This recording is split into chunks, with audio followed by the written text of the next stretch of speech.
Yo, what's going on, guys? Crispy Flakes here. So NBA free agency is pretty much over with at this point. So for today's video, we have an article by Bleacher Report titled "Every NBA Team's Biggest Problem After the Free Agency Madness." So we're gonna go through all these, and I'm going to do my best to kind of like say like how the team could still kind of like address the problem, or even if it's like a big deal or not. So if y'all don't mind dropping a like on the video, and of course subscribing if you're new to the channel, let's go ahead and get going on this. If you want to let me know in the comment section below what you think your team's biggest problem is, I'm very curious if you guys are correct or not. So here we go. We got the Atlanta Hawks with backcourt stoppers. Yeah, I would have loved for this team to go out and get like a Marcus Smart this offseason, but obviously that did not happen. Now, they did get, I believe it was DeLon Wright from the Memphis Grizzlies, who is like fine. He's a serviceable player. I still think, DeAndre Hunter staying healthy, and I think Cam Reddish has another, tier he can go up as a defensive player, so I think they'll probably be okay. But yeah, definitely something maybe to address before the trade deadline if it becomes a big time issue. For the Boston Celtics, we do have bench experience. This really depends what type of starting five you decide to go out with. Based off this, they have Schroeder, Smart, Jalen, Tatum, and Al Horford. Me personally, I heard that Marcus Smart is going to be starting at point guard, so that already defaults Dennis Schroeder to the bench. And I'm starting Robert Williams over Al Horford at this point too, man. So you can have Schroeder with Al Horford coming off the bench. You start Josh Richardson, combine that with Peyton Pritchard and guys like that, man. I think you're probably fine at that point. They also got Enes Kanter on the team now again. So yeah, that should be okay, depending on how they utilize the starting five and everything like that, man. But there's definitely going to be some choices to be had out there. Next up, we have the Brooklyn Nets with wing defenders. I mean, you got like Kevin Durant, so that's not a bad place to be. Bruce Brown's back on the team. James Harden's not as bad at defense as he used to be. I still think the biggest issue was the inside defense, man. I really think that was the biggest issue with this team last season. I still think it's the biggest issue going into next season, man. They didn't really get much for rim protection. So yeah, I think on the wing, they should be fine. I mean, not everybody on the team can play defense, but they got guys that can definitely, like, lock it down. We got the Charlotte Hornets with an alpha score. I guess, what's your definition of an alpha score? Because to me, that means, like, superstar. And there was not a ton of superstars going around this NBA offseason. Gordon Hayward, I think, is an elite scorer when he can stay healthy. Terry Rozier is definitely a walking bucket. LaMelo Ball might even be better in that department this season. We'll kind of see about that. I love the addition of Kelly Oubre. I don't think it's a big time issue. I still think Gordon Hayward is appeared upon as like the go-to scorer on this team, but he's got to stay healthy, right? Next up, we got the Chicago Bulls with front court depth. Yeah, because they got Vucevic on the team. For the backup center, I don't remember who they got. I guess it will literally tell me down here. Did they not end up getting anybody backup center-wise? They did lose quite a bit of depth.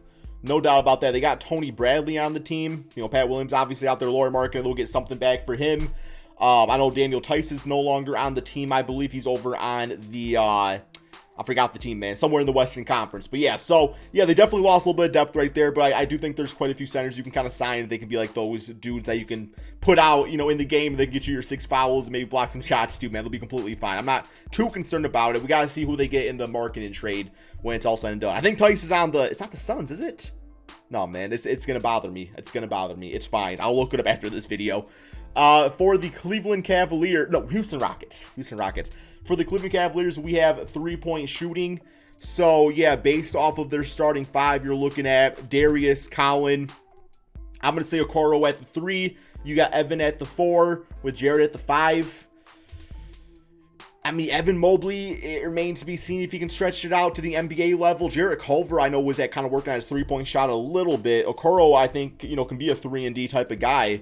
And the bench unit-wise, I mean... they don't really got anybody that's like an elite 3-point shooter, but they have all guys that are capable of knocking it down. Plus, you got Kevin Love off the bench now, too. So, I mean, that helps in that department. For the Dallas Mavericks, we have a reliable second star. So, that's not shots fired at Kristaps Porzingis, is it? I mean, that is true. Kristaps is not reliable. That is something that they kind of needed to address this offseason. I don't really know how they handle it. I don't even know what type of like trade offers there are for Kristaps at this point, where you're going to be able to like flip him for a reliable star. I mean, there's some, you can probably get a whole bunch of really good players for him, But as far as like getting somebody of equal or greater value, I don't think that's going to be the case. So yeah, that's definitely interesting. I don't feel like the Dallas Mavericks had a very good offseason, if I'm being honest. I mean, give me your guys' thoughts about that in the comment section below. For the Denver Nuggets, we got rim protection. Yeah, I don't think JaVale McGee is any longer on the team. I know one guy that potentially, yeah, he's on the Phoenix Suns now. Yeah, I think Bol Bol. I think this is the season where you give Bol Bol the bulk of the minutes at the backup center spot. It's time to do that. See what this kid's all about. He looks great in summer league, and beyond being a tall body, he's got so many other skills out there. I think they'll be okay there. He just has to be given a chance. He's got to be given a chance. Next up, we got the Detroit Pistons. So our biggest problem is patience. Bro, it's been damn 20 years, bro. I got all the damn patience in the world, bro. Bro, I was about damn this tall when the Pistons were good. So yeah, I got all the patience. I guess I don't really understand this one, man. The Detroit won't be a playoff team for a few more years, and that's okay. Yeah, I realize that. I mean, I could see us, you know, maybe having a few seasons of, well, get close to at least like the play-in tournament. But I got all the patience in the world, man. Trust me. Trust me on that. We got patience here in the D. Next up, we got the Golden State Warriors, a win now center. Completely disagree with that. They don't need a win now center. When has this Warriors team with Steph Curry ever had a win now center? James Wiseman, talent-wise and potential-wise, is the best center that's ever played with Steph Curry. I mean, you know, JaVale McGee was fine. Andrew Bogut was cool. Kevon Looney. They don't need that type of center. That's not even an issue. That's a non-issue, if anything. If anything, you might say that they don't need a guy like James Wiseman because, you know, a guy like that is going to demand the ball in the paint and stuff, and maybe they're cool with Kevon Looney just setting screens. So, yeah, non-issue in my opinion. Next up, we got the Houston Rockets with too many vets. I suppose. I think when you have, you know, a young team with having Kevin Porter and, you know, Jalen Green and all those guys like that, I think having some vets is definitely good. I think that John Wall being able to, you know, maybe mentor Kevin Porter to a degree of becoming a future starting point guard, because that's kind of how it's going to be with Kevin Porter and Jalen out there, is one of those guys is going to have to be the main ball handler once John Wall is gone. I don't think Eric Gordon is a necessity for this team, just because, like, there is so many guards on this team and guys that can play small forward and everything. So I like John Wall in the short term. I really do. Especially starting at point guard to begin things, just to kind of like get the chemistry going with this team. And eventually, you know, his contract will be up, or you buy him out, or maybe a team bites on him. Probably not, though, for his contract amount, and it'll be good to go. Very early on, a lot of these guys' careers, non-issue in my opinion. Vets are good for the locker room and kind of building just a good mentality and just good habits. Next up, we got the Indiana Pacers, the Domantas Sabonis, Miles Turner front court. I don't think it's an issue, man. I feel like these are two bigs that their style of plays are completely opposite, that you can play them together. I don't think the Pacers are better if you trade Sabonis, and I don't think the Pacers are much better if you trade Miles Turner and decide to put Sabonis at center. I like Sabonis at the 4 spot. I mean, this guy's, you know, proven every single season he's got the skill set to play there, and with Miles being more of a stretch big and playing, you know, on the perimeter and stuff and being able to block shots, it just works. I don't think it's an issue, man. I really don't. Their biggest problem is still having a lot of guys that are injury prone, in my opinion. Next up, we got the Clippers. Kawhi Leonard's recovery time. It's not really a problem if you know it ahead of time. If they would have went into the first game of the season and Kawhi gets injured and then everything's like all hell breaks loose, then that's an issue. But they went into the offseason knowing that he was going to be out for most of next season. So now as far as what they did to address that, I mean, I don't completely hate the Eric Bledsoe trade, to be honest. Eric Bledsoe is a regular season player, and that's what they need, is they need a guy that can get them to the playoffs. So him with Paul George out there should be fine, hopefully making at least the playoffs, and then, you know, we'll expect Eric Bledsoe to choke come playoff time, but Kawhi will be back, so it'll be all good. So I think they'll be okay. Next up, we got the Los Angeles Lakers with youth. True. I mean, they obviously re-signed THT out there. And beyond that, though, they're going all in with the veterans. Now, eventually, all these guys are going to get old and retire or leave or go where else, but you're still going to have Anthony Davis, and you're still going to have the Lakers brand, and you're going to have $1 trillion to sign, you know, either more vets to play with AD or, you know, get some youthful players out there. But yeah, draft pick wise and all that, little concerning, but I think the Lakers have proven, even when they tried rebuilding the proper way with getting Lonzo and Ingram and, having Julius Randle and all those guys, that, eventually just kind of comes back to, hey, we're going to get some superstars. And there's nothing wrong with that if you're the Lakers. We would all do that if that was our team. Next up, we got the Memphis Grizzlies with isolation scoring. Ja Morant, Dillon Brooks, don't really know who, I guess, no, Desmond Bane, I would probably start the 2, Dillon Brooks at the 3, having Jaren Jackson, Steven Adams. I could see maybe where that would be an issue, I suppose. I think Dillon Brooks probably, especially looking at last year's playoffs, has another tier he can grow as an isolation scorer. Ja Morant obviously is a lead at that, so I think it should be okay. I don't think it's a big-time issue. For the Miami Heat, we got point guard depth. Yeah, they got Kyle Lowry on the team now. Low scoring Dragic, Kendrick Nunn's on the Lakers. Yeah, did they really address it at all?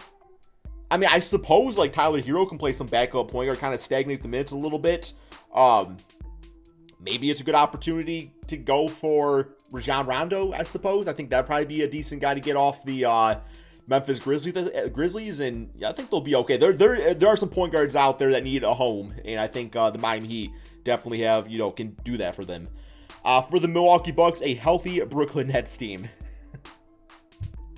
Ain't that everybody's fear? That's everybody's problem, man. That's not just the Milwaukee Bucks. Can we please stop discrediting teams because of injuries? Happened to every single damn team last season, man. Let's stop this. Yes, we all know the Brooklyn Nets are elite if healthy, but isn't that also the Brooklyn Nets' biggest issue? Is can we stay healthy? So let's stop this nonsense, man. That's everybody's biggest issue with that big three, but they've not been healthy yet. So yeah. Minnesota Timberwolves backup point guard. Well, that literally was fixed today by trading for Patrick Beverley. If you guys want to see my video of that reaction, check out my main channel, Crispy Flakes. I talked all about that. So yeah, I love Jarrett Culver over on the Memphis Grizzlies. That was literally just happened today. For the New Orleans Pelicans, we have front court spacing. It's not any much more of a bigger issue than last season when you had Steven Adams. You have Valanciunas now. He can shoot the three-point shot. If anything, at least starting five-wise, they got better in that department. Yeah, I don't see any issues with that. I would love, Lauri Markkanen as a backup would make sense on this team. We'll see if they do something like that, though. New York Knicks, a center who can shoot. They got so many other offensive firepower pieces on the team that I think, thinking that you absolutely need to have some, three-point spacing center, I don't think is really needed, especially when you can play as good a defense as Nerlens as well as Mitchell Robinson. Like that kind of helps them out right there just for what they bring that department. So, yeah, I mean, sure, it's nice. Not a necessity. I don't think it's a huge issue. Next, we have the OKC Thunder with experience. That's actually a good thing for them because they got so many draft picks. And it's going to give a chance for some of these, young bloods out there to get some experience and everything. And, they'll probably be a bad team. I don't think anybody will be too surprised by that. They'll get some good draft picks and they'll continue building that way. And guys will get experience over time. It's all part of the rebuild process. Next up, we got the Orlando Magic, the backcourt shooting. I do expect somebody to get traded. Either before the season or by the trade deadline. And to be quite honest, if the Miami Heat could maybe pull off a trade for Markelle Fultz, that would be a huge time W. Because Markelle Fultz kind of leaning towards the Derrick Rose route, where as a starter, you're nervous about him playing too many minutes, but as a six-man, as a backup, could really help out a lot of teams. And I like the idea of Markelle Fultz backing up Kyle Lowry, and if he proves he can stay healthy, then maybe eventually, he could be that starting point guard once Kyle Lowry retires. Now, obviously, that doesn't really help the backcourt shooting of the Orlando Magic, but I guess what I'm trying to get at is between Jalen, Cole Anthony, and Markelle Fultz, I don't think it's the worst thing in the world, is it? I guess it looks like, they also got RJ Hampton on the team too, man. Orlando could have the worst three-point shooting team. Yeah, okay. Yeah. We'll see. We got to see. I don't know, man. I don't know much more to say about it. 76ers, a reliable third scorer. I was thinking Tobias Harris is fine. And then I was like, well, Tobias is actually the reliable second scorer. And you got Ben Simmons up in here. We got to see what happens with them via trade. We got to see that first.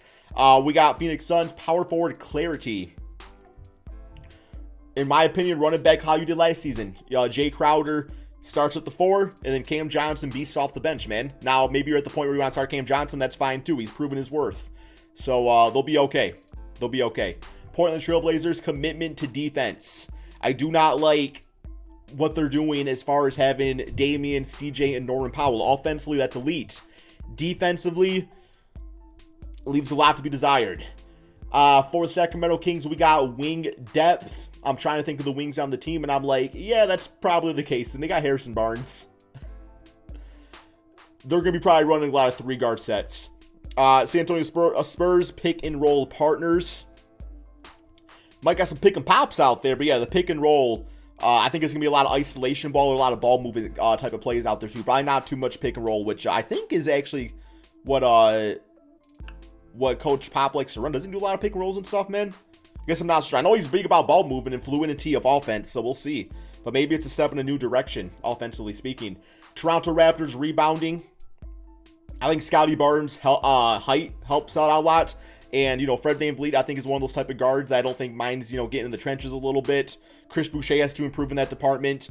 I still want this team to go out and get another center. I don't know if they'll be able to, though, but we'll see. The Utah Jazz, a post-up threat. In a league where the post-up game is kind of dying, or has died over the years, non-issue.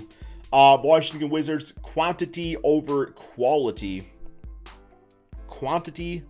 Okay, so they got more pieces than quality pieces, I guess.